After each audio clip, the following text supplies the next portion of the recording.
And over in left will be Charles Thomas. Here's the starting lineup for the Florida Marlins. Jack McKeon tonight, Juan Pierre, Luis Castillo, and Jeff Conine to start things. Miguel Cabrera back cleanup, then Mike Lowell and Paul LaDuca, the bottom third of the order. Encarnacion, Gonzalez, and Valdez. Russ Ortiz on the mound, looking for his 15th win of the year. He was shortchanged a little bit by Florida in his last start. He pitched well against Ishmael Valdez, but came up on the losing end. And in fact, he's just 1-3 over his last 8 starts. The umpires for tonight's game behind the plate: Greg Gibson, Larry Poncino is at first base, Jerry Davis is at second base, and he's the crew chief. Bruce Streckman will umpire at third. Pretty night for baseball here in Atlanta. Temperature in the upper 70s, although a little bit cloudy, but we're ready to go. And here's Skip. Okay, Joe, thank you. Pierre in his last 32 games hitting .408, 321 overall, and we are underway, and there's a strike.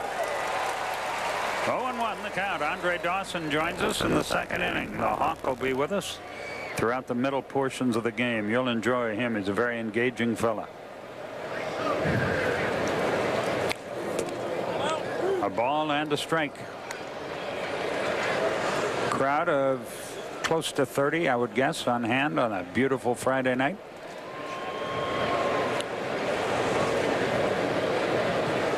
The 1-1. A little low. 2 balls, 1 strike. Russ gave up only 2 runs in 6 innings against Florida in his last start, but 2 of the runs came on a home run by Jeff Conine, and Ishmael Valdez combined with a couple of relievers on a 3-hit shutout. So it really didn't matter how many runs Russ gave up. The 2-1 fouled away. It's 2-2. I wish I didn't have to read this announcement. We're happy to do it, but it's really a tragedy. Tomorrow morning, starting at 9 o'clock at Lost Mountain Park on Dallas Highway in Marietta, they're having a raffle and auction to raise money for the Hensley family. Mr. Hensley, you know, was decapitated over in Iraq. The 2-2 hit fair down the left field line. Thomas has him played perfectly, and thus will hold him to a single. A lot of Braves memorabilia will be among the items auctioned off, and Mr. Hensley's daughter plays softball in the park. That's tomorrow morning at 9 o'clock. If you're in that area, please stop by and help them out. Luis Castillo is the batter. Pierre has stolen 42 bases, but he's been caught 22 times. And for the most part this season, the Braves have done a good job of keeping him off the base. That's one of the reasons Atlanta's 11-5 against the Marlins and 6-1 here in this park. How tired must you just get if you're a Juan Pierre or Maury Wills or Lou Brock or one of those kind of guys of just diving back into first? You must do it 500 times a year. Wear and tear big time, and a good lead there on the virtual leadoff line for Juan Pierre. This is a tired team. Marlins have had a lot of doubleheaders. They've had some makeup games they had to get in because of the various hurricanes, and there's too many hurricanes to mention at this point. But they had an extra inning game last night against the Phillies. They've lost 3 in a row. Got to Atlanta last night about 3 o'clock.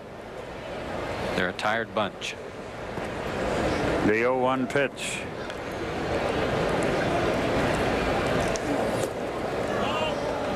It's low. 1 ball, 1 strike.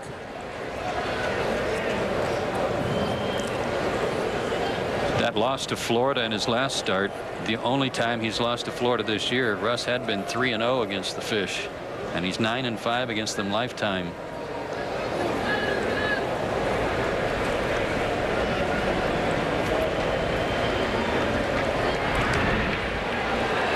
We've talked about that virtual leadoff line being that 9-foot mark right in the middle. And for Juan Pierre, who is probably right around 6 feet tall, he showed you that because he got right on the 9-foot line with his left foot and then took 1 step and had to dive back into the bag on the throw over. Castillo has been a hot hitter. .338 in his last 18 games. There's a strike at the knees. 1-2. He's been a wonderful 2-hole hitter for Juan Pierre too, because he's very patient. He's willing to take 2 strikes as he has in this at bat to give one every opportunity to run if he wants. The 1-2 pitch.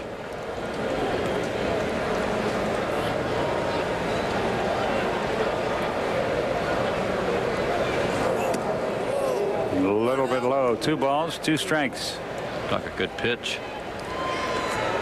Mike Hampton is slated to pitch tomorrow against Carl Pavano in a 7:05 game. If Mike can't go, Jose Campellon will get the start for the Braves.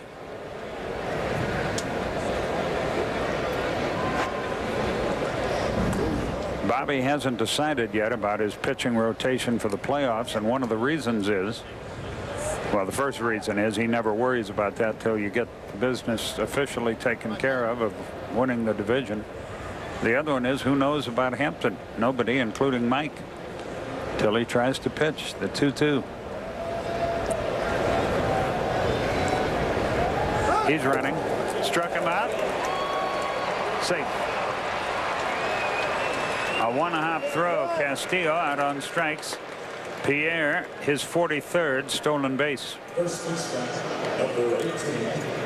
Estrada didn't get much on this throw, Skip, because he's trying to make sure that he stayed put on the pitch to get the strikeout. So he was a little slow coming out from behind the plate, and Giles did a good job just keeping that ball from getting into center field. A real good throw would have gotten him, but it's tough to be perfect. They tell me. I mean, you and I, of course, don't have that problem. We hear that. Not nearly often enough. Runner at second, 1 out.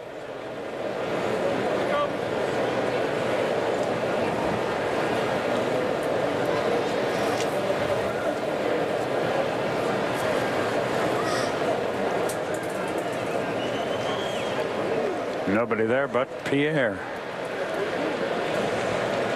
There's another one of those dives, though, that takes a little out of you. That's 3 of them in this game already. 500 might have been a low estimate on my part.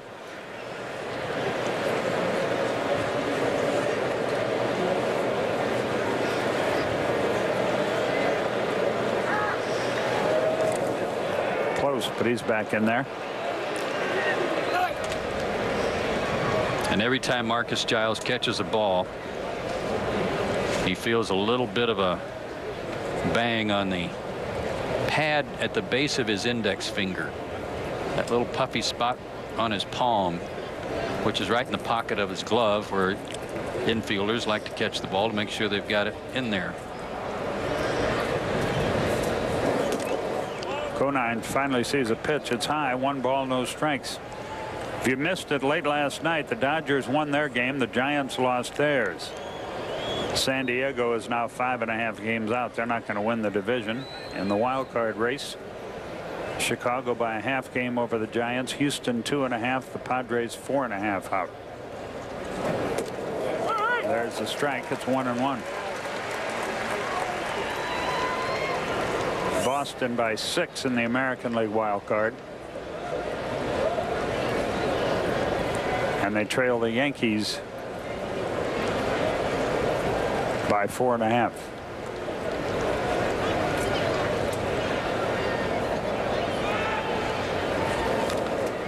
Cardinals 1-2. Cardinals will have home field advantage in the first round no matter who they play.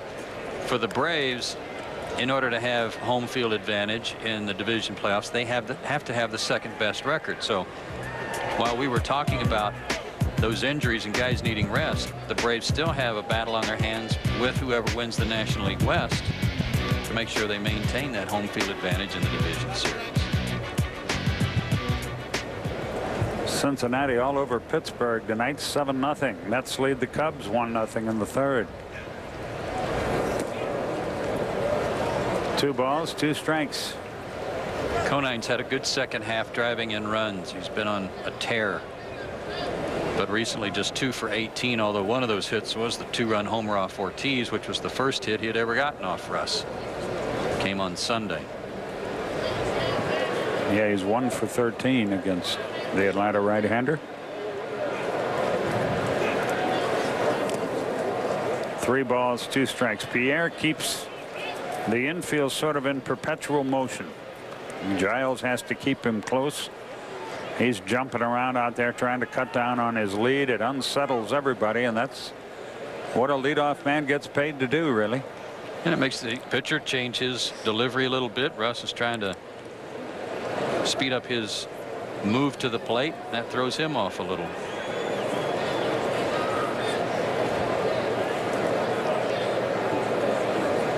Payoff pitch. Well hit right side. Trouble if it's fair. It is a foul ball. And a nice catch by a fan.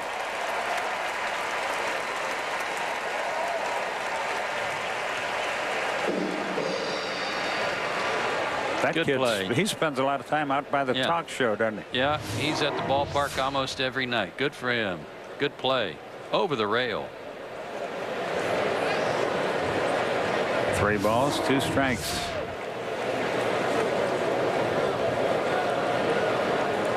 Another payoff pitch.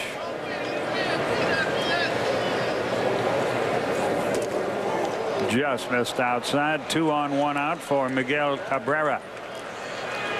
Braves en Espanol, which means Braves in Spanish, is brought to you by Office Depot. The announcers are Pete Manzano and Fernando Palacios. 2 on 1 out. Cabrera 5 out of 19 in his career against Russ Ortiz. Been hitting the ball pretty well his last 5 games. 333, 302 overall, with 30 homers and 104 RBIs. Terrific year. And he's just a baby, 22 years old. 21. That's right. He's about to be 22, isn't he?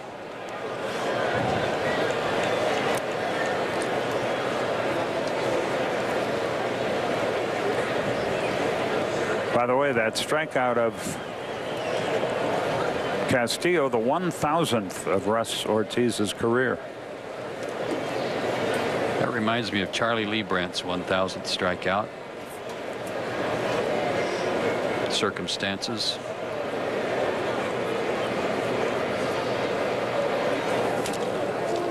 Fly ball right side, foul again, out of play.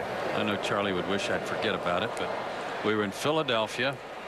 Charlie struck out a batter with a runner at first. He got the ball back from the catcher, and he wanted to keep the ball as memento and threw it to the Braves dugout, but forgot to call timeout.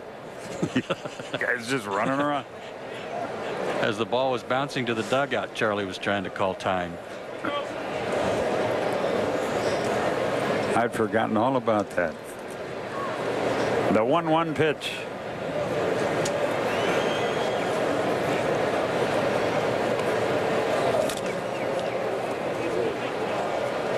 You mentioned Cabrera's good work lately, 7 for 21, but 8 strikeouts mixed in there too. That's part of the package with him at this tender age. If he matures the way they hope he will, he's going to be some player. I mean, he's some player already, but he's got a chance to truly be special. He has struck out 141 times. Got to look at one of the fans who came ready for disco night tonight here at Turner Field. 2-2. I thought that was our director, Gary Lehman. It looked like it. Folks in the matrix board that operate the scoreboard here had a great time today and really had the dugout in stitches because they had all the players when they were doing lineups. They had them all in different outfits, had the faces superimposed on some very nice looks. And it was a crack up. You can't forget about Pierre, and that affects the pitcher's concentration and the infielders and the catcher for that matter. 2-2 the count.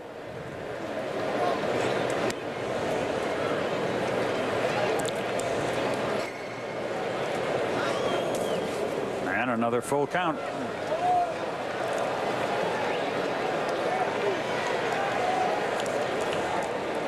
Well, we saw a few full counts last night. A 3-2 ball game here at Turner Field. It lasted 3 hours and 25 minutes.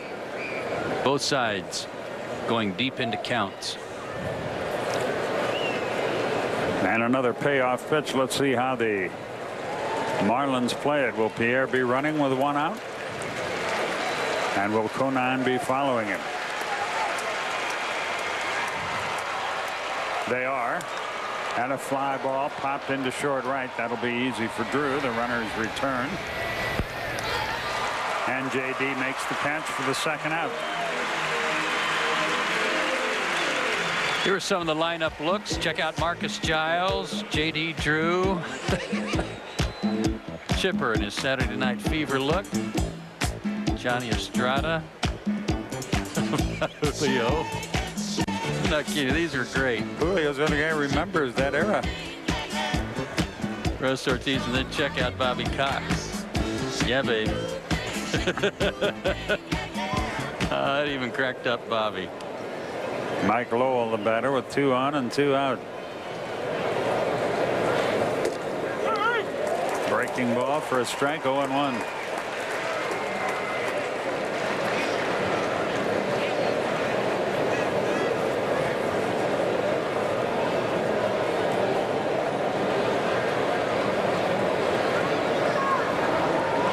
The 0-1 pitch.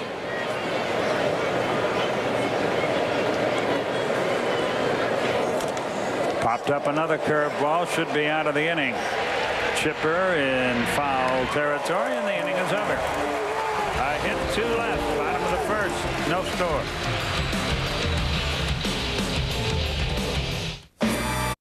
Florida Marlins have taken the field here in the bottom of the first inning. Let's take a look at their alignment tonight. On the mound, Ishmael Valdez. Paul LaDuca will do the catching. And their infield third to first, Mike Lowell and Alex Gonzalez on the left side. Luis Castillo and Jeff Conine on the right. In the outfield, Juan Encarnacion in right field. He came over in the deal from the Dodgers and a former Marlin. Juan Pierre in center, Miguel Cabrera in left. Bobby Cox's starting lineup tonight, the usual, with one exception. With a right-hander pitching, usually Julio Franco is a sub tonight. But with the injury to Adam LaRoche, Julio forced into duty. And Ishmael Valdez is on the mound, 30 years old, 6'4", 230. His last start against Atlanta, he went 6 shutout innings, gave up only 2 hits. He's got a good curveball. Fastball high and away. 1 ball, no strikes. Bottom of the first underway. Joe Simpson, Skip Carey with you. Andre Dawson will join us in the second inning. 2-0 the count.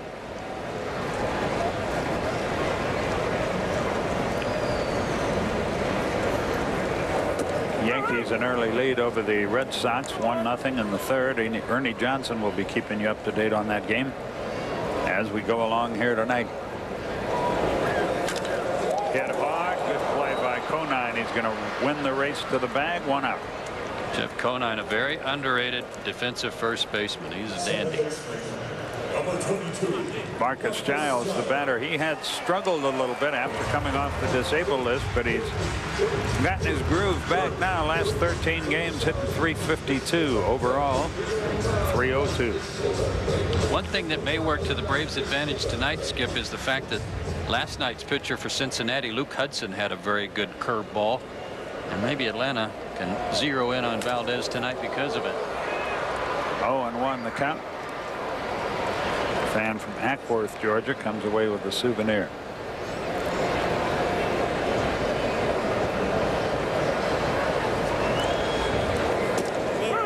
On the outside edge, it's 0-2.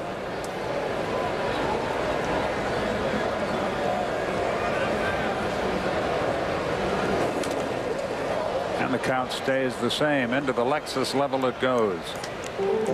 Marcus said when he got hit by the pitch the other night on the back of his left elbow, it did catch most of that elbow guard he wears now, but it was still puffy and bruised.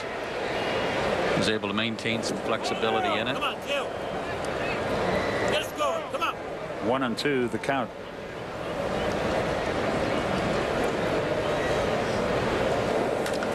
Line down the left field line. There's trouble if it's fair, into the corner. And Giles will stand at second with a 1-out double.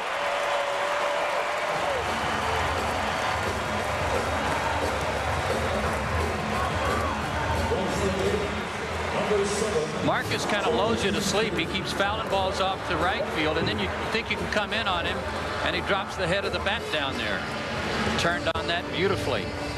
His 22nd double of the year and 355 at bats. So you just pull his hands in and get the barrel of the bat down where it needed to be. Good swing.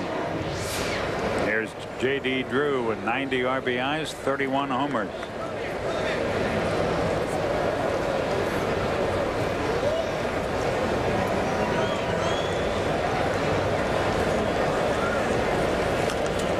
Pop foul back and out of play.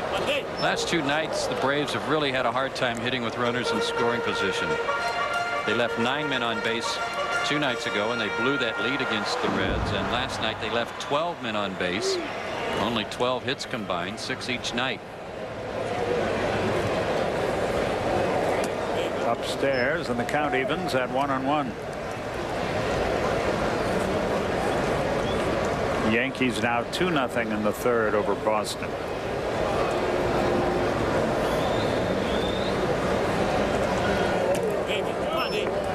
Didn't miss by much, but miss he did. 2-1 the count. Chipper Jones on deck. Runner at second, 1 out, bottom of the first. On our Friday Night Extra from Turner Field.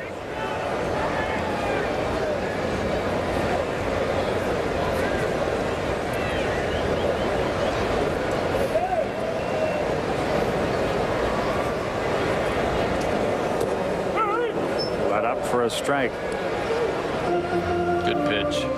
If J.D. has a weakness, that's it. He's sometimes vulnerable to a good change of pace, but then so are most hitters. Yeah. I guess. The 2-2. The risky run is fear of him looking for it, and then you better throw it and duck.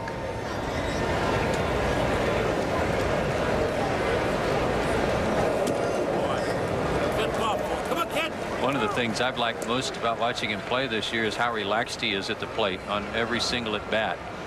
Doesn't grip the bat very tight, just barely holds it in his hands. Short stride, just lets his hands do the work.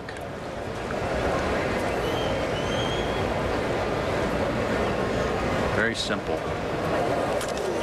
High fly ball, deep left center field. Cabrera to the wall, can't make the catch. A run will score. Drew is going to try for 3. Pierre's got a bad arm, and he's in there easily with a triple. It looked like Cabrera was going to catch that ball, but he couldn't do it.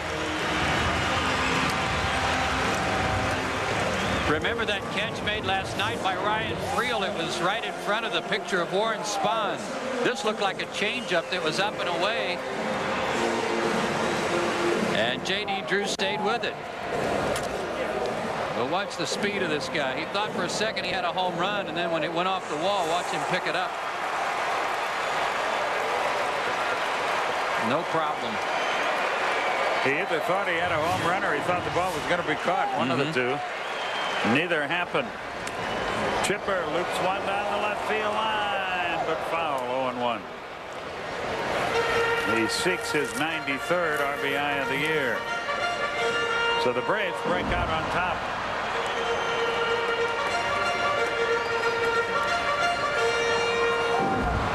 And have a chance to add to their lead here.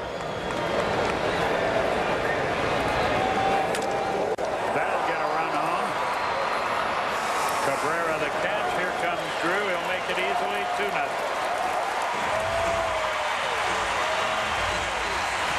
93 for Chipper Jones. And that's what he's got to do every opportunity, Skip. He's had some chances in this homestand already where he wasn't able to capitalize with an RBI. But with the sacrifice fly does here, and he needs to take advantage of every one of them to get to his 100 again. Chris Benson against Glendon Rush in New York, and the Mets lead 1-0 after 4. Estrada hits one foul. Boy, he is struggling.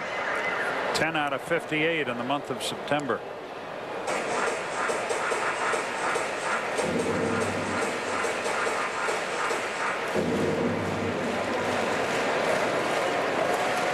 Two nothing Atlanta. 2 out, nobody on. Outside, 1-1 the count.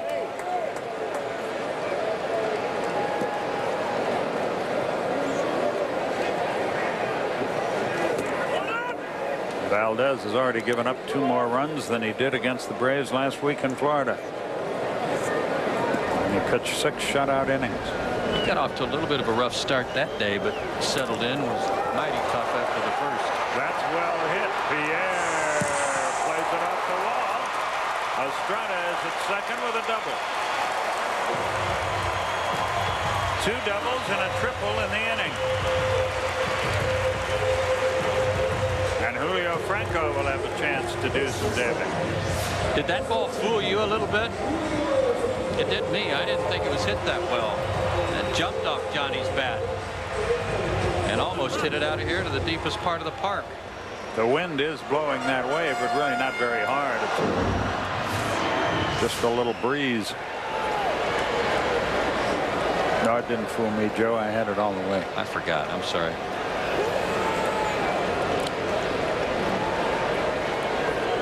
Franco at 3:01.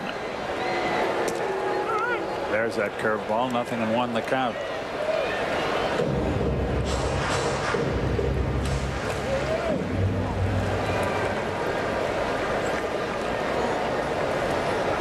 Runner in scoring position. 0-2.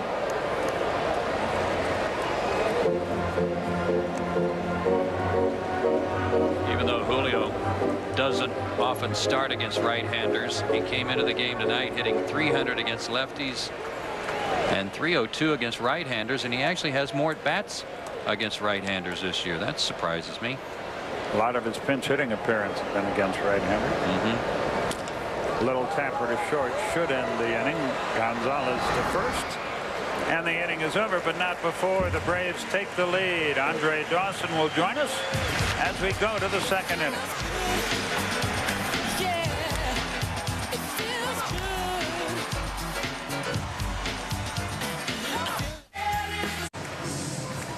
We go to the second inning. Joe Simpson, Skip Carey with you, and we're happy to be joined by a truly fine ball player, Andre Dawson. Andre, thanks for spending some time with us tonight. Joe, I'm looking forward to it. And the first pitch is a strike, 0-1. Paul LaDuca is the batter. LaDuca just won for his last 13. A lot of the Marlins have been struggling with the bat. The 0-1. A ball and a strike. You guys got in pretty late again last night, didn't you? Yeah, long game last night, and actually we arrived probably about 2:15. Got to the hotel about 2:30, 2:45. A strike over the outside corner, 1-2. LaDuca overall has had a fine year. 295, 13 homers, 76 RBIs.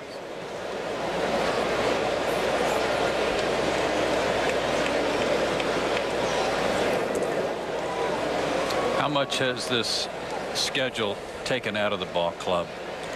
I think, Joe, you're probably seeing it's toll right now at its worst. This team very tired, sitting up in the booth at home. You can see it. They're reaching back, trying for that little extra, but they're just not right there right now. And maybe the fact that we're getting on the road, we're getting away from the warmer weather anyway, could reverse its trend. Boy, the weather down there with these hurricanes has just been ungodly. Never seen anything like it, Skip. I tell you, it's been brutal, but it's something that we just tried to put off to the side and go out and play baseball. Paul LaDuca draws a walk, the second for Ortiz on the night, and Juan Encarnacion is the batter. He's just 3 for his last 19.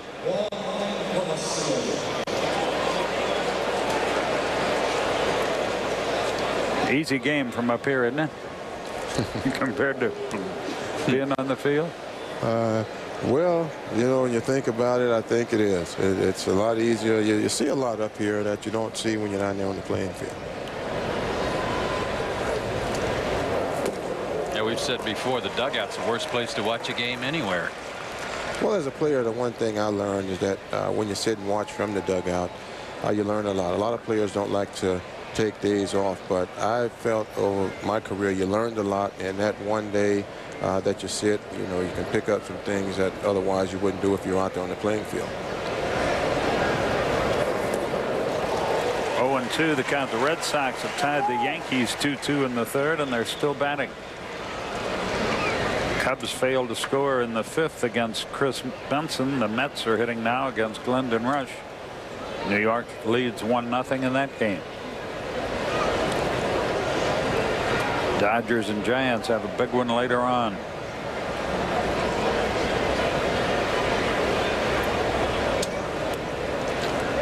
You know, a couple of weeks ago, Skip, we had Tim Raines on, and we're going to give Andre a chance to rebut a couple of things Tim said about Andre that night. But right after that, Tim was added to the Expos coaching staff, so I guess we can expect Andre to be in uniform in the near future for the Marlins. He'll be on their staff right away. We do that to people. Yeah. Guys, I'm very pleased with what I'm doing, my job. Okay. In other words, no thanks. 1-2 the count. Runner at first, nobody out. 2-0 Atlanta, second inning.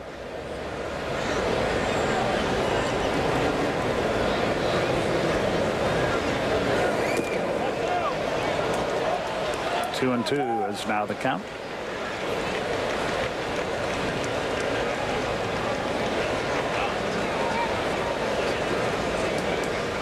Alex Gonzalez waits to hit next.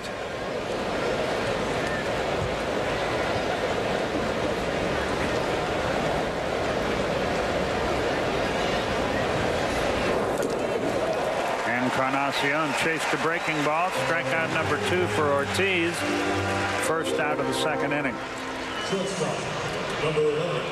Alex Gonzalez, the batter. You broke in with the Expos. There was some news today that didn't come from Major League Baseball. It actually came out of Washington, D.C. from their chairman of D.C. Sports and Entertainment Commission, Bill Hall, who basically, paraphrasing here, says they've got to deal with baseball. They've just got to wrap it up to move the Expos to Washington, D.C. Everybody's been anticipating a move somewhere. Hopefully they're close to getting a deal done. Well, hopefully, you know, this thing will get resolved, and the organization next year can have a stable playing ground. They could sure use it. Yeah, I think it's unfair to the players to ask them to go through what they've gone through, and being, you know, baseball being the business that it is, you want to make sure that these players are given a stable playing ground, and they can go out and know throughout the course of a year that they're going to be in a situation and not have to play maybe 2/3 of the games on the road. Yeah. Just missed outside, a ball and a strike to count. Tell me about Alex Gonzalez. Gee, he's a streaky hitter. He's a fine player, but he can get really hot and then really go through some dry spells, can't he? Yeah, he can. The one thing about Alex is we all know how well he is out there defensively, and a lot of times he fights within himself. He tries to force a lot of situations, and if he's just a little bit more patient and try to make the adjustments to the situation, he probably needs improvement on situational hitting. And I think, you know, still when he makes that adjustment, he's going to be a much better hitter, a much better ball player. Right now, he has all of the essentials to go out there and be a fine defensive ball player, gold glove caliber shortstop, but it's just that one ingredient up at the plate that he's liking. 2-1 pitch, just missed. 3-1. Ortiz will drive you nuts. He pitches backwards. He's always behind, it seems like, but he figures out a way for the most part to get him out. Well, the knock on him that, you know, he walks a lot of hitters, but I can honestly say, you know, over the course of his career, he's just managed to pile up the wins. Yeah, that's right. That's strange. That's well hit left field. That ball's got a chance. Charles Thomas watches it sail out of here, and just like that, we're tied 2-2, and the home run ball has not been a friend to Russ Ortiz in the latter part of this season. For Gonzalez, number 22, he's got 76 RBI. Here's a case where he fell behind a guy who hadn't been swinging the bat that well, Skip, and he had to throw him a 3-1 fastball down the middle. And if there's one thing Alex can do, he can turn on a fastball. He knew as soon as he touched it off, it was out of here, and he was right. Well, with Alex, he can be dangerous if you get behind him in the count. If you get ahead of him, you could move the ball around the plate, and he's susceptible to swinging at that pitch. But Ortiz gets behind, and he grooves him a fastball, and he hit it hard. Well, I'm not going to ask you about any more of the Marlins players, because every time I do, they hit a home run. There you go. 0-1 the count to Valdez. Russ gave up 2 home runs in each of his last 4 starts in August. He's given up 8 home runs in his 4 starts and 2 innings in September. 1-1 the count. And with the playoffs approaching, you want your pitchers in the groove, and he doesn't appear to be in it.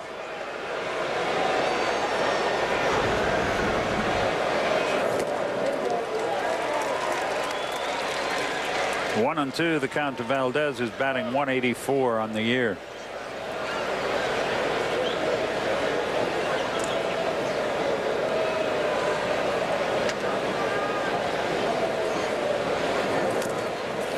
Count stays the same, 1 and 2. He just don't seem to have the rhythm. He threw a lot of pitches in the first inning, and he's, for the most part this year, been masterful against this Marlins lineup. But I don't know if he's quite found his rhythm yet. He's threw a lot of pitches in the first inning. With the unbalanced schedule, you see a team so often. Guys can pretty well figure you out. I would think Valdez is out on strikes. Let's send it back to our studios. Ernie Johnson standing by. EJ. Thank you, Skip. Let's update what's going on at Fenway. Red Sox down 2-0, and then Mike Mussina hung a breaking ball, and Manny Ramirez punished it over the monster in left, tying the game at 2 as they play in the top half of the 4th. Get back to the yard, Skip. Okay, Ernie, thanks a lot. Juan Pierre, the batter. There's a look at the American League East standings. The only 2 who got a chance to go anywhere, those top 2. And almost certainly they're both going to be in the playoffs. Yeah. No matter what happens in this series. If Boston wants to win that title, though, they're going to have to sweep the Yankees this weekend. Pierre hits another one to third, but Chipper's got this one. And the inning is over, but not before the game is tied. We go to the bottom half of the 2nd inning. It's 2-2. Pick it up, Stinky. Me? You got no stamina. Braves TBS baseball kids. We visit with 12-year-old Justin Madden from Villa Rica, Georgia. His family shares his story with us. Justin was diagnosed with osteochondral defect. It's real rare to find it in children in the ankles. This painful condition is where the bones are literally dead. Doctors first put him in cam walkers and he wasn't healing, so they casted both legs. They said, "You're not going back to baseball." He said, "Yes, I am." He kept improving. He actually made the All-Star team this year. Justin went for 4 months with the impression he was healed, and then all of a sudden it was back, and we're facing surgery. When I get that surgery done, I'm gonna keep trying till I heal and come back to playing baseball. We'll have more of that story later, and we're rooting for you, young man. Yeah, good for you. Andrew Jones leads off the bottom of the 2nd. 2-2 our score. 2 balls, no strikes. As Ernie Johnson Sr. used to say, we're just zipping along here at Turner Field. Andre is a former outfielder. Have you enjoyed and appreciated the work of Andrew Jones in center field? Well, I've watched him play, and he's remarkable out there. But he makes it look so easy. That's the thing about Andrew. He made that look easy too, didn't he? It's 3-2 Atlanta. Number 29 is 90th RBI. He got all of that one.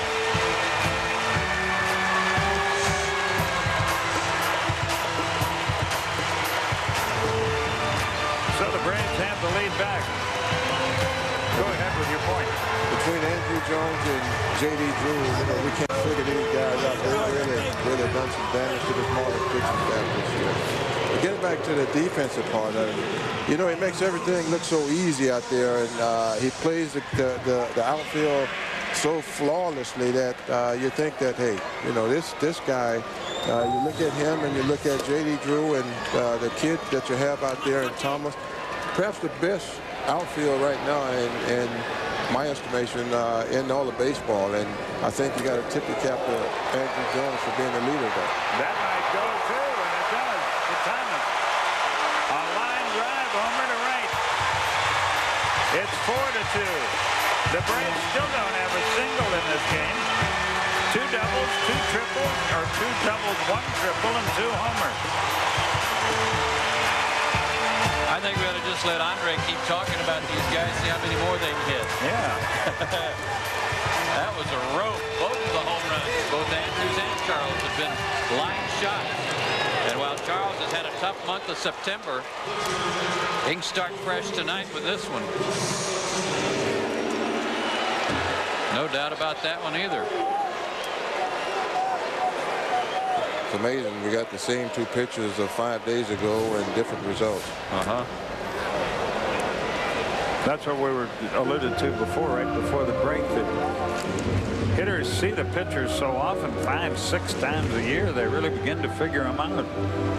Whereas you play the Dodgers, for example, 6 times in a year, you may see each of their starters once and one guy twice.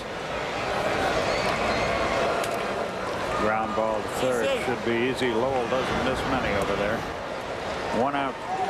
That's where I feel it's an advantage for Atlanta tonight, having seen a big curveball pitcher last night, that at least from a timing standpoint, they may feel a little better. It's also fresh in their minds what Valdez did to them last Sunday in Florida. Top of the order, Rafael Furcal, the batter.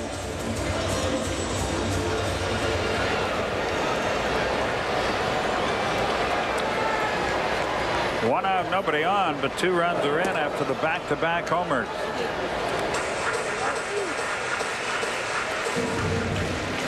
There's Rafael Furcal's likeness on the message board now in his disco outfit. If I were him, I'd sue. Very nice. Looks like a modern age rapper. Yeah, it does. It's disco night here. I'm sure they'll be playing The Hustle later by Van McCoy. Got to get some Donna Summer stuff going. There you go. There's a nice look. Nice shades. Well hit right field, but not well enough. Out number 2 as Furcal is retired. And Marcus Giles, the batter, he doubled and scored in the first. Aaron Small loosening up in the Florida bullpen.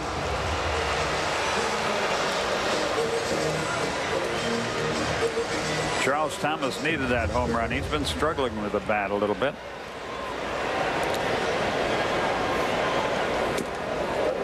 Threw that one right by him. 0-1. I like this kid Thomas. You know, I watched him in Florida, and he hustles out there. He gets to the ball and gets rid of it. And that's what you try to teach in the young players coming up today. Get to the ball, get it back to the infield.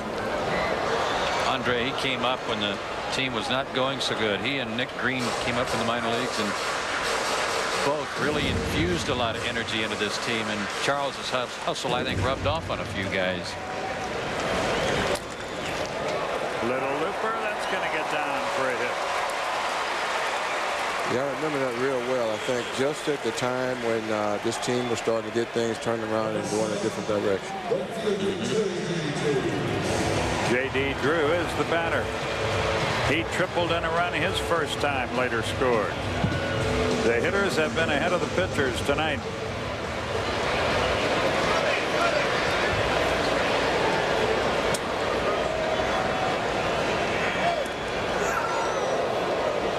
But I think the comparison to the Marlins and to the Diamondbacks and to some other recent world champions about how difficult it is to repeat makes it that much more astonishing of what the Braves have done in winning all these consecutive division titles.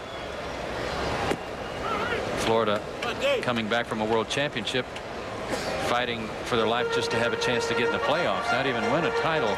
It's just so hard to repeat year after year and keep it all going in the right direction. It is, and this is by far a different Florida Marlins team than last year. And even though they were the wild card recipient, they were in a position this year to battle for the wild card again, being that it wasn't the same team. And there's just so many things that have to happen from a positive standpoint for you. And the fact that they were 6.5 games back and they battled to within 1.5, and this was pre-Hurricane Francis, and now they find themselves fighting for second place. As you mentioned, it's just very, very tough to repeat. But when you look at this Atlanta Braves ball club, you know, the one thing I attribute a lot of their success to is that man sitting out in the dugout, and that's Bobby Cox. Yeah, you would have enjoyed playing for him. Well, I actually played for him 1 year. Really? My first year in rookie ball, right? I played. Did you really? I played for Bobby over in Venezuela. High fly ball left field. Who wants it? Might be a tough play. Cabrera can't make it. And runners are going to be at second and third. And the ball bounces into the seats and a run scores. And the Braves add to their lead.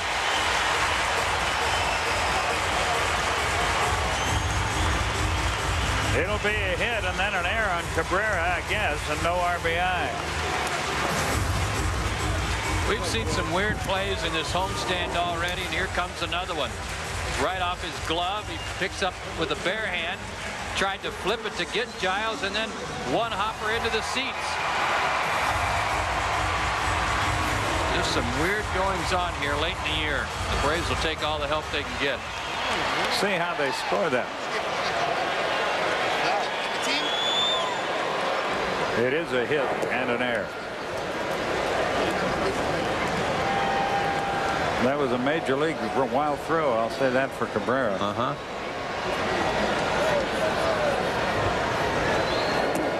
And Chipper has another RBI opportunity, but with 2 out, it's 5-2 Atlanta. Still, even with 2 out, he's got to get every one of them in at this point.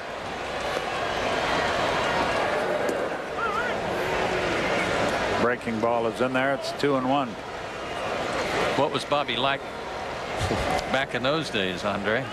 Well, I think he was a young manager. He was in the Yankee minor league organization. We'll finish that up next half inning. A profitable inning for Atlanta.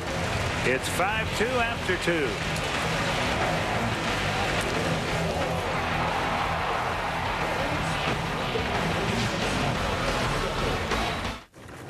Evening with Holiday Inn Express in the booth. If you've got a question, send us an email, and if we pick it, we'll answer it later in the game. Send your email to tbsmailbag@atlantabraves.com, and please tell us your name and where you're from. Luis Castillo leads off the third, takes outside, 1 ball, no strikes. Joe Simpson, Skip Carey with you. Andre Dawson, our guest on Friday Night Extra tonight.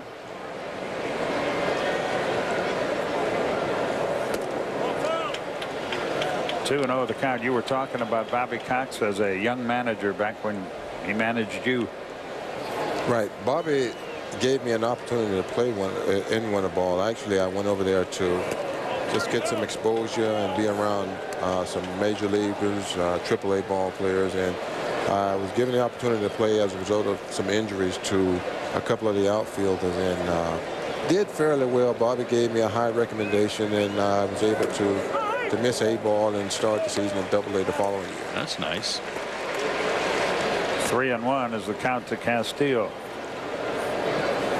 Anytime you can skip a league and make that trip to the big leagues that much shorter, that's a bonus. Don't want to do that. No, not with a 3-run lead. Not to a guy that really not much of a threat to hit one out. Make him hit the ball. Jeff Conine, the batter, runner at first, nobody out. A walking inning so far for Ortiz.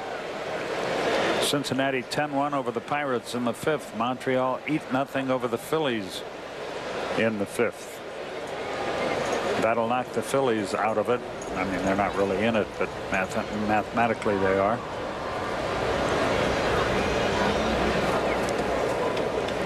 Many of us think that Bobby's done his best job this year, Hawk, because of the changes in personnel for the team and the slow start they got off to, and him really being patient, getting some guys healthy, and then making a run in the second half. He's just been terrific. Well, I agree with you. When you look at the pitching staff at hand, and hear the consensus that it's a mediocre pitching staff, and the way Bobby has handled this pitching staff, the way he has kept this team together, speaks for itself. You have guys like Jared Wright, who's come in and he's really stepped up. Paul Burrs has stepped up. You know, Ortiz, he's been consistent, maybe with the exception of this past month or so. But Bobby is, you know, there really isn't a knock on Bobby. He just does what he has to do year in and year out. And to win the division title as long as he has, as many years as he has, and to do it on a consistent basis, I really don't think he's been judged fairly over the years. This is a guy, in my opinion, who probably, no knock against Tony La Russa, but to me, he's probably the manager of the year. Well, I would agree with you. It's going to be interesting to see how the voters vote on that. You can make a strong case for La Russa. You can certainly make a strong case for Bobby. 2 balls, no strikes to count. Let's see if Leo noticed something that might get Russ back on track here.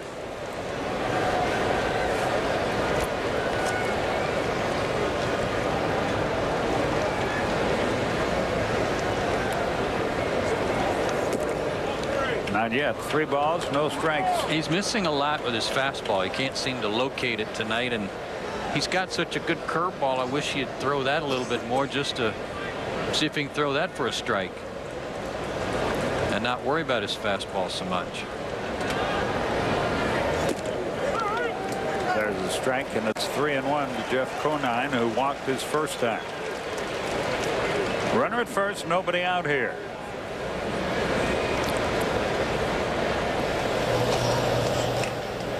Boy, early. Sure is. Early warm up for Kevin Grabowski. Bobby's taking this one seriously. He wants this clincher tonight too.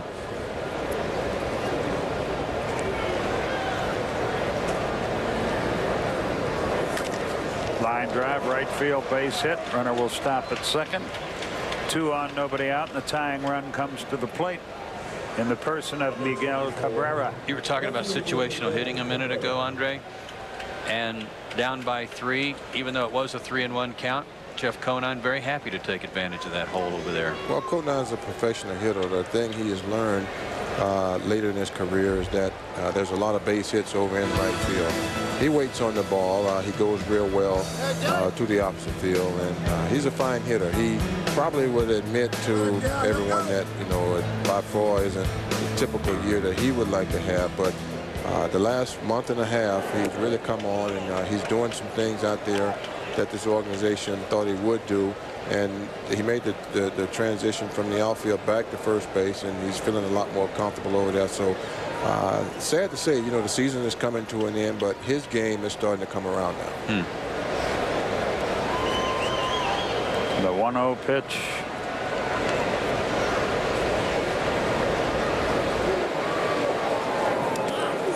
Nowhere near. He bounced. That was about a 52-footer. Sky's the limit with this kid Cabrera, isn't it? Yes, it is. People try and make comparisons with him, and to me, he's just, you know, the first Miguel Cabrera. I like his work ethic. He goes out there, he asks questions, and sometimes I talk to him, and I don't know if he really understands me or not, but I've had the joy of working with him in both left field and right field, and he's going to do some things once he learns the pitches a little bit more, and he's a little bit more patient at the plate. There's a strike, and it is that curveball Joe was talking about. 2-1. I just was so impressed with him last year. He's 20 years old and in the postseason for the first time, and he acted like it was a Sandlot American Legion tournament. You know, he just, the jitters didn't get to him. He played great. I don't think he really knew where he was. He was just out there having fun and enjoying everything that was going on. And when it was all over, though, he was in awe of what had transpired. 3 balls and a strike. The Cubs have tied up that game with the Mets. It's 1-1 in the 7th. This has got to be disturbing for Leo and for Bobby. You know, Russ 2 starts ago threw a complete game gem at the Expos, shut him out. But the 2 starts before that and the 2 since and tonight have been anything but gems. And it's not the time of year to be struggling.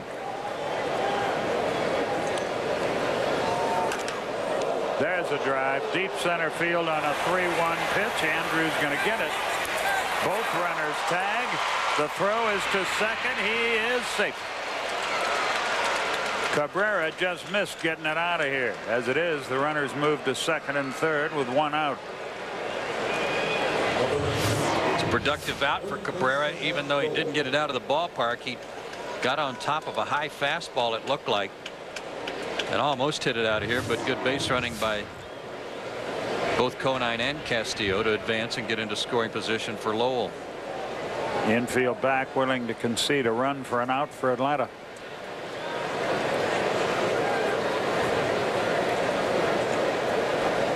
It's a 5-2 game. Braves lead, but the Marlins making some noise here.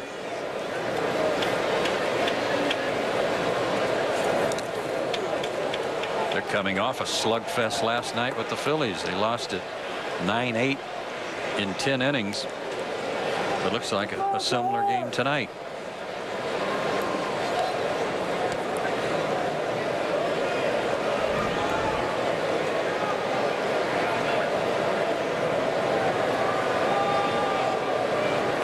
Lowell waits patiently. They shade him slightly toward right field, do the Braves. Fastball in on his hands. 1-1 the count. There are players in baseball, and I'm sure you were this way as a player, that you enjoyed playing against, that I enjoy seeing from other ball clubs. And Mike Lowell is one of my favorite players. He hates to lose, hates to make an out, gets mad at himself, but boy, he's just fun to watch. Great competitor. Yes, he is, and I think he at this stage of the season, he's probably not real happy with his second half production, the way things have gone for him, and something that happened last year, and you know, this year he struggled at the plate, and as you say, he fights himself so much, but he wants to be out there every day. He doesn't want rest. And there's been a lot of situations where you probably think that, well, he's going to get it turned around. He's going to swing the bat a little bit better, a little bit more consistency, and it just, you know, continues to elude him. And I think I watched him play a game here, and he had a real big night, and that was, you know, prior to the All-Star break. And it just seemed that right after the All-Star break, he went into a mild slump, and it's just been a prolonged situation. He walked him, and the bases are loaded. Ortiz wanted that pitch, didn't get it. That's 4 walks. And that's going to do it for Russ. Here comes Bobby Cox. So Russ Ortiz can't get through the 3rd inning. 4th time this year that he has failed to pitch at least 3 innings. So that'll do it for Russ. Kevin Grabowski will get the call, and Ernie Johnson is standing by in the studios. Ernie. Yeah, Skip, want to update the Chicago Cubs, who lead the National League wild card race by a half game over the Giants. The Giants playing the Dodgers later on tonight, but the Cubs 7-2 on a 12-game road trip tonight. They're at Shea Stadium to take on the Mets. New York had already taken a 1-0 lead, and then Jeff Keppinger with a single with 2 outs. This is Jason Phillips struggling. And he's thrown out at the plate. Not even a great throw by Alou, but Michael Barrett applies the tag to Phillips. So it remained 1-0, just a swing of the bat away from tying this thing up for the Cubs. And Aramis Ramirez goes deep off of Chris Benson. Ties the game at 1. They are in the 7th. And we'll take you back to Turner Field.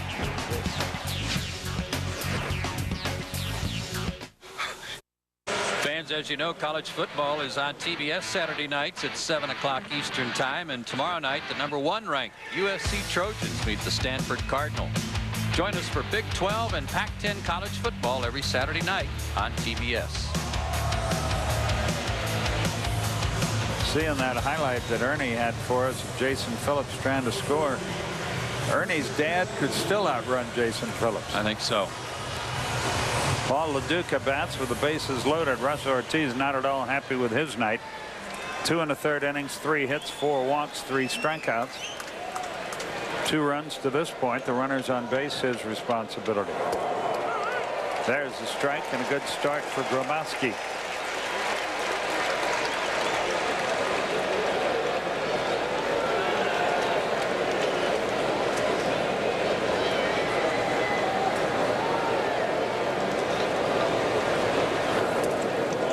1-1. Our stat man, Mr. Statomatic Brian Moyer, points out Kevin Grabowski in 66 games, Alfonseca 74, Ritzma 81, Cruz 47. Those are all career highs all this year for Atlanta.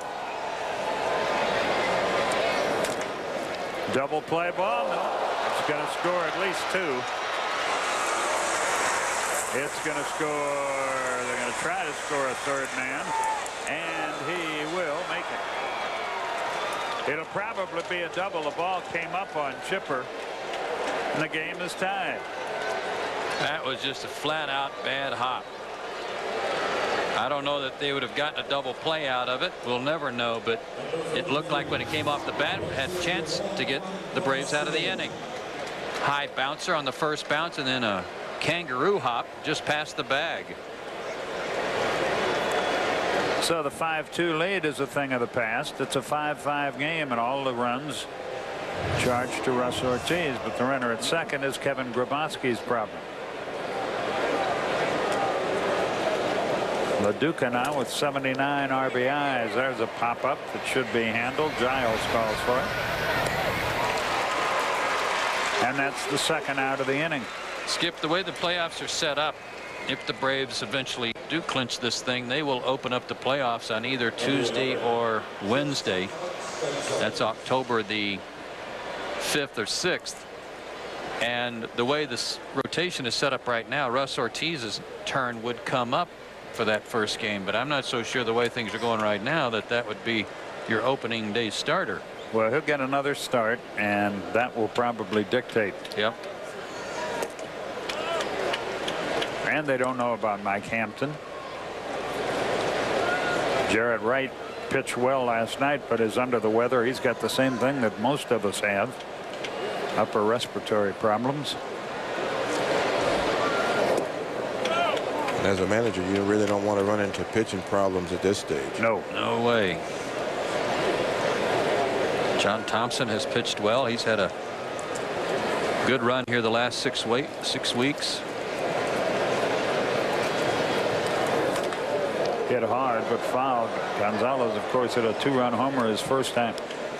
Andre, I'd like your philosophy on what has happened to the Braves in postseason play. Everybody knows only one World's title out of this great run. I personally think one of the reasons is that the Braves pitching, starting pitching, has been so deep, 4 to 5 men deep every year, and that is somewhat negated in the playoffs because you only use like 3 or 4 starters, and everybody who's good enough to get to the playoffs has at least 3 good starting pitchers.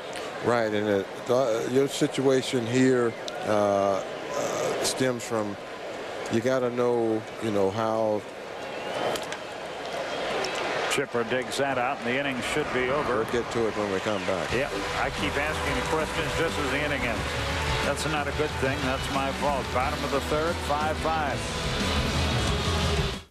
Hey, Dad. The wedding's here. About sliding into second, third, or home. Big key is to always be aggressive, never too timid on going into the bases. Whether it be breaking up a double play or stealing a base, you're always taught to get your hands up. A nice, comfortable slide always seems to work out well.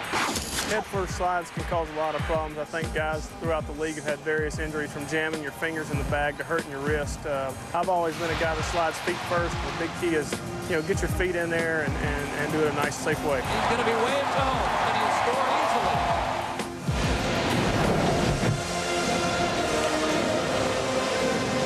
We thank J.D. Drew for his sliding tips tonight. And I think he's right. I think more and more managers are trying to discourage the head first slide. Johnny Estrada leads off the bottom of the third. Andre Dawson was talking about Braves playoff problems and starting pitching.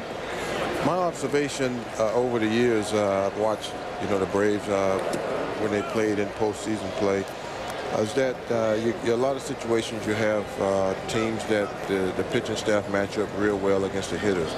This is a time when you don't have margin for error. You got to go out and you got to make the adjustment to the pitchers, whoever they may be. There's a good start to the bottom of the third. Estrada is 2 out of 2. And sometimes they appear to be a little bit flat. For the most part, pitching has been dominant in the games that I've watched, whether it's for the Braves or the other team. And what you got to do, the adjustment you got to make is you got to do the little things, the fundamentals, the basics, and try to apply the pressure to whoever the pitchers might be. And I think you look at the fact that they have made it as far as they have, as long as they have, that over the course of time, they're going to figure out, well, we got this thing figured out now. We don't have to use but 3 pitches, quality 3 pitches, because of the way the games are set up. And we want our 3 best pitchers out there. Well, the pitching matchups aren't always in your favor. And as you mentioned, most teams that make it to the playoffs, they have 3 good starting pitchers and they have good bullpens. And if you don't get off to good starts, you get behind in a series, you find yourself not having your best pitching available. In for just a second, Andre. We've got to take a break. We'll be right back.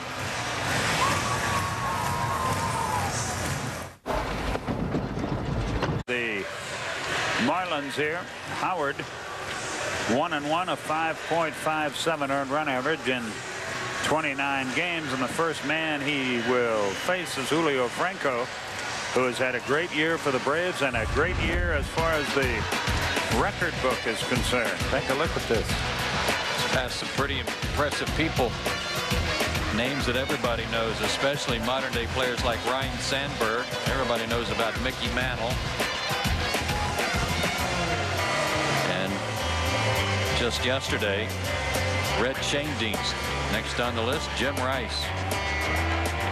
Gotta appreciate at our ages, Andre, what Julio does at age 46, huh?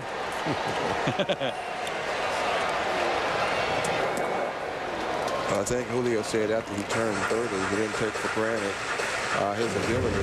He's worked very hard over the years. He takes very good care of himself physically, and the main thing he attributes it to is that he gets his rest.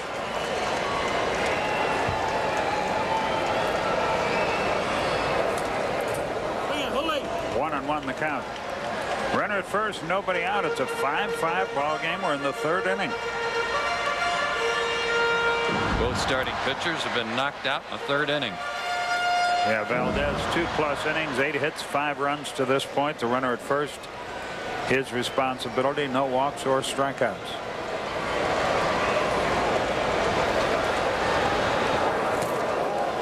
Good hook, but it gets away. Estrada takes off and gets in there and hurt his back in the process, maybe.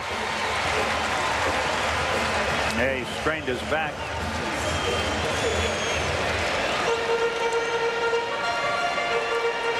That'll send chills through Bobby Cox this late in the season. Having your #1 catcher pop up like that and grab his back, that's not a good thing. Hopefully just a slight cramp. So the runner is at second with nobody out on a 1-2 on Franco.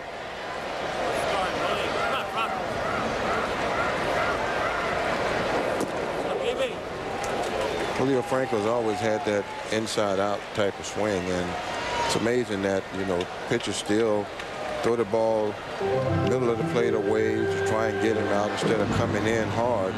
And pulling that outfielder in. He still has that bat speed where he can hit the ball hard the opposite field.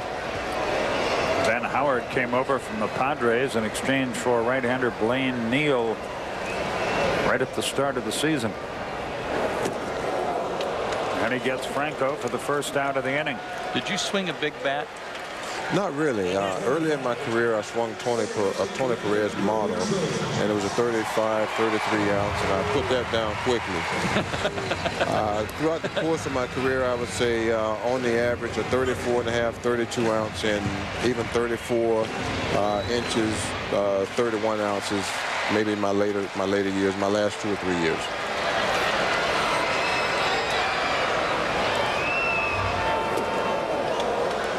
Got away with one upstairs there, 0-1. Where did you enjoy playing the most? You had great years in Montreal, great years in Chicago, a couple years in Fenway Park. I would say Montreal for 10 years. I had the luxury of playing on some teams that was just almost there, not quite, you know, where we wanted to be, but the most enjoyable part of my career was Chicago. 0-2 the count. I felt kind of rejuvenated after 10 years in Montreal, and it was amazing the kind of relationship that I had with the fans, the bleacher bums out there in Wrigley Field, allowing me to relax, enjoy the game, have fun again, and that was something I think my last year in Montreal, it was absent. Getting off that artificial turf was beneficial too, wasn't it? Because you had bad knees anyway. Yeah, it started to take its toll, I would say, at that point, and the difference was like night and day. Playing on the grass in Wrigley, and you know, actually, I played another 10 years as a result of that, and 6 of those years being in Chicago. 0-2 the count.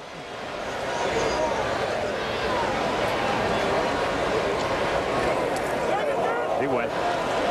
Was it your first year in Chicago that you had that unique situation that only you could describe to us, where you signed a blank contract?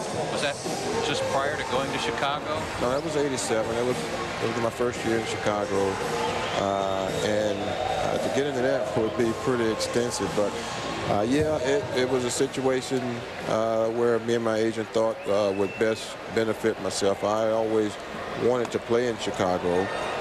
I was going to present that proposal to Atlanta, being that, you know, I enjoyed playing in Fulton County Stadium. It was closer to my home, warmer weather, in Chicago, because they were both grass fields and still in the National League. And you know, it turned out to work to my benefit, because, as I say, it was a natural playing surface. It helped me to extend my playing career. I won the MVP award that year. Yeah. And just a unique opportunity and situation for me. It worked out great. A rarity these days where a player such as yourself wants to play for a team so bad. You just basically said, hey, you guys fill in the blanks. Here's my signature. I want to play for you. I thought that was really something. Dwayne Wise will come out here to pinch hit for Grabowski after the intentional walk to Charles Thomas. That shot of Jack McKee, and he's a delightful fella, isn't he? Jack's amazing. I broadcast games when Jack was managing in Atlanta in the minor leagues back in 1964. So we go back a ways. Jack's really having a lot of fun with this situation. Will he be back, as he said? Yes, to my knowledge, I think he is coming back next year. Good. He's good for the game. And he loves the game, doesn't he? Yes, he does. He's done a real fine job with this ball club. One thing about Jack, he doesn't look over his shoulder. He was retired when they came to get him for this job, so he can easily go back to retirement. We had a He's shot financially secure. Had a shot of him earlier tonight too, sitting in the dugout with Josh Beckett. He was still here on September 24th doing some teaching over there with one of his young star pitchers. 1-2 the count to Dwayne, hitting .218 for the year with 3 homers, 12 RBIs. High pop, short right. Who wants it? Castillo going out. He's got it. And the inning is over, and Mr. Ben Howard came in and put out the fire. A couple of runners left at the end of 3. We're tied 5-5. Roman Colon on to pitch for Atlanta as we go to the 4th inning. And Ben Howard, who pitched very impressively coming into the game in relief, will stay in the game to hit here.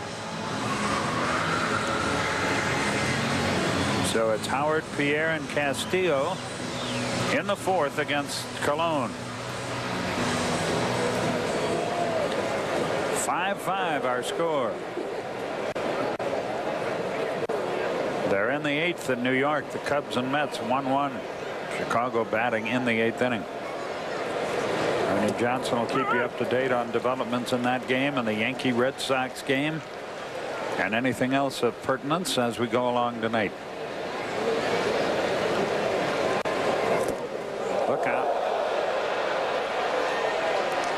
know, if you're a fan and you have to duck a bat coming out of the hands of a hitter, it's one thing, but when a pitcher's throwing a bat, that's almost insulting. You just want to throw it back at him. Yeah, I ask him to sit down.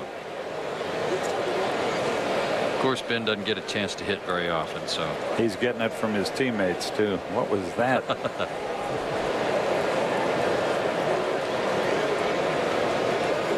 Heads up, folks.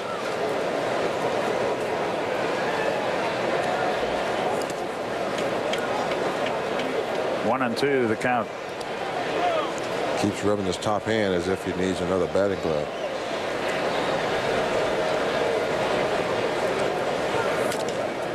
Hit that ball all right. Long throw. Good play. One out. Hey, he hustled down the line, too. Good for him. Time for tonight's Aflac trivia question. Aflac! Andre Dawson was selected in the 10th round of the 1975 draft by the Expos. What current Braves coach was also selected that year? I have the answer for you in the bottom half of the inning. Aflac! Thanks, Doug. One out, nobody on. Pierre, the batter, he has twice hit the ball to the left side. Once past Chipper Jones for a hit. Once to Chipper Jones, who threw him out. Yankees and Bo Sox now 3-3, bottom of the 6th at Fenway. Well, those fans get into it, don't they, Andre, in Boston? Yes, they do. Let me remind me a lot of the Chicago Cubs fans. Fan is short for fanatic, and they are in those two towns. And that's a good thing. 2 out. Luis Castillo, the batter.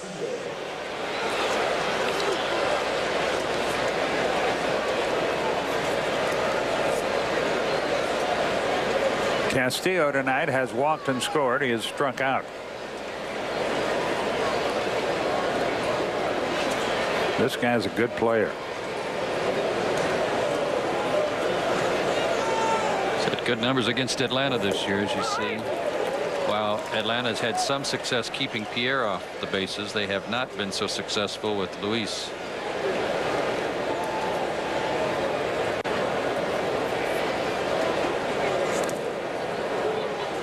One and one, the count.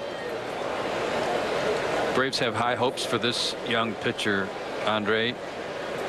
I'm sure he'll be factored into their plans for next year, and I think he's got an outside shot of making the postseason roster. He's got a good arm. Right in there, 1 and 2.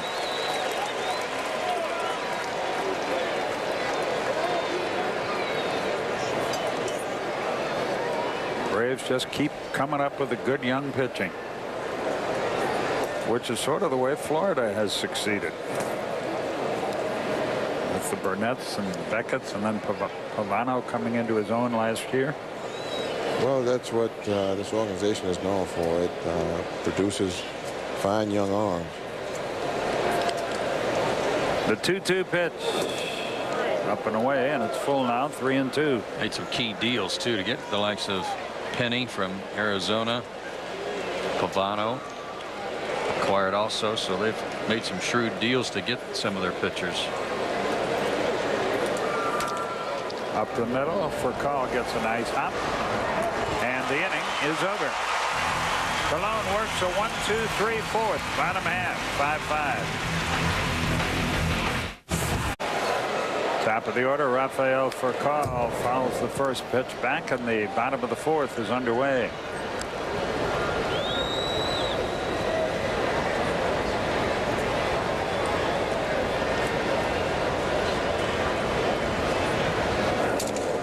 Broken bat past the mound. Going to be a close play.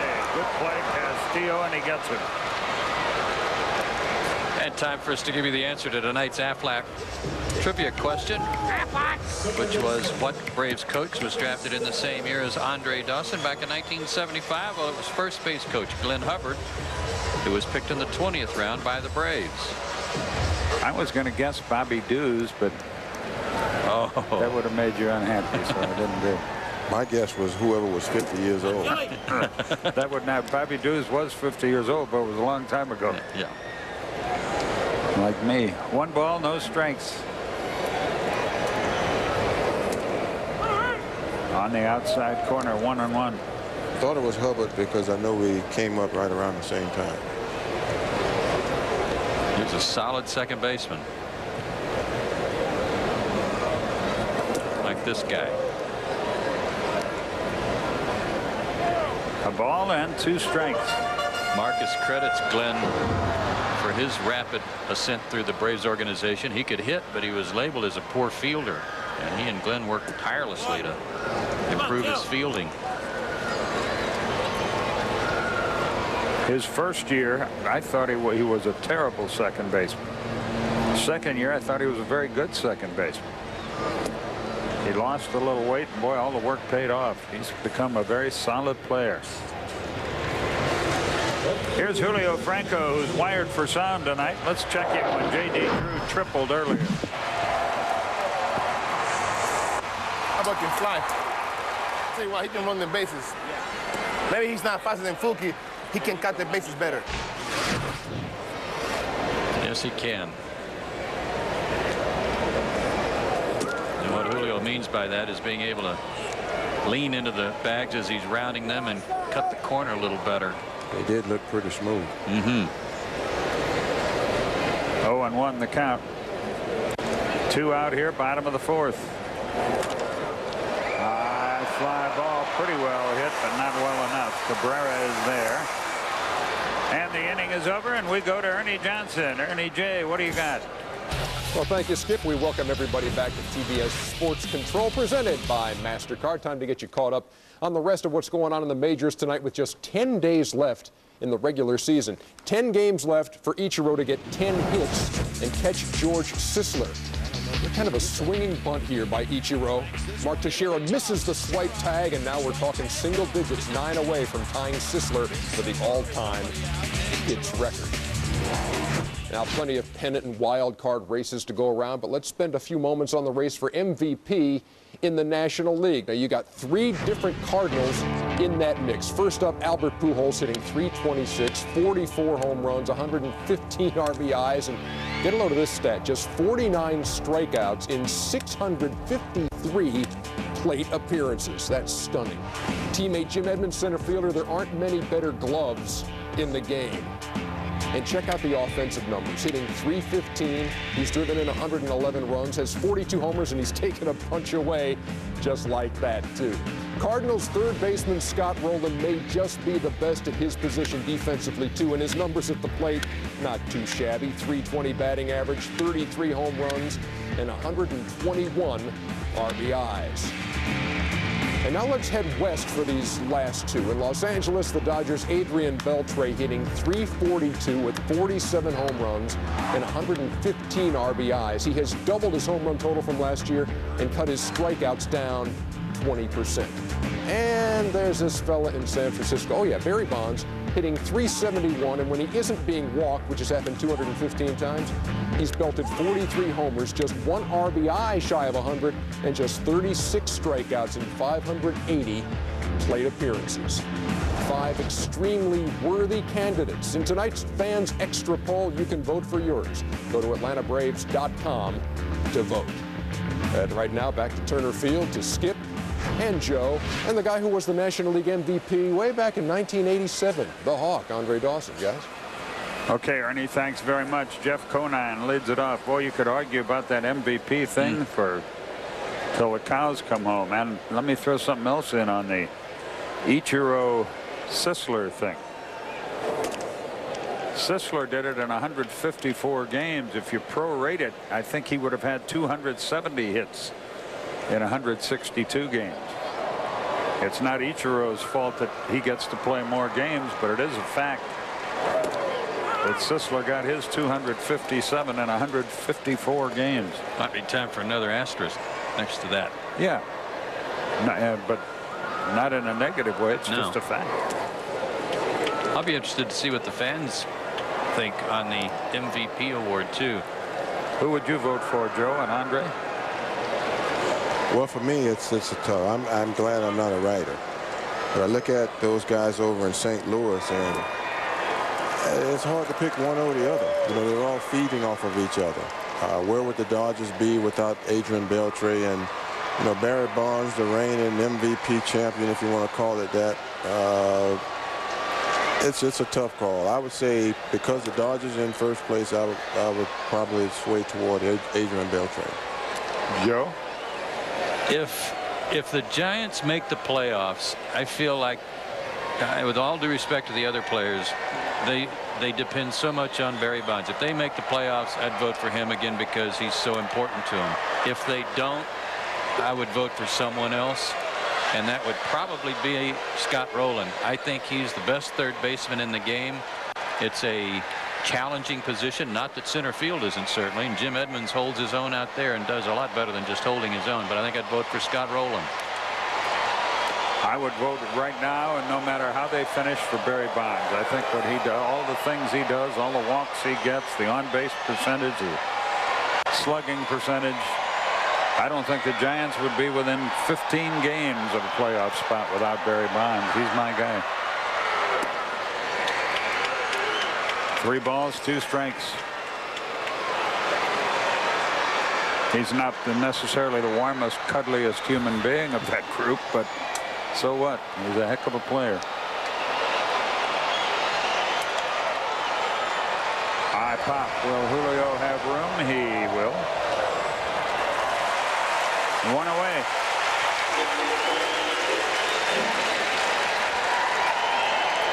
Miguel Cabrera, easy for me to say, is the batter. Take a look at how he scatters his hits around. Mostly a pull hitter, but a fair distribution to right field too. That's how you get that 300 batting average, isn't it? Yeah, he was pressing a little bit lately, trying to get that 30th home run, and he hit it last night. And I remember talking to Tony Perez, and I said, we got it behind him now. He's probably going to get hot. He might have just hit another one. Let's see. Thomas to the wall. He got it. Hey, took it away from Cabrera. Fine play, 2 outs. He's about as good a defensive left fielder as you're going to find. I'd say he's done all right for himself for a guy who wasn't on the 40-man roster, didn't get an invitation to spring training as a non-roster player, and all he's done is come in here and find himself squarely in the mix for the postseason. So he bails out Colon there. Well, Joe, as I mentioned, he just, you know, blends right into what is probably the best defensive outfield in all of baseball. 0-1 the count. No arguments here. Bobby Cox referred to them. You know what kudzu is? The plant that grows all over the South and covers up vacant areas in some of the countryside. He called them the kudzu kids because they cover everything. Inning is quickly over. Nothing doing for Florida in the 5th. Bottom half still tied 5-5.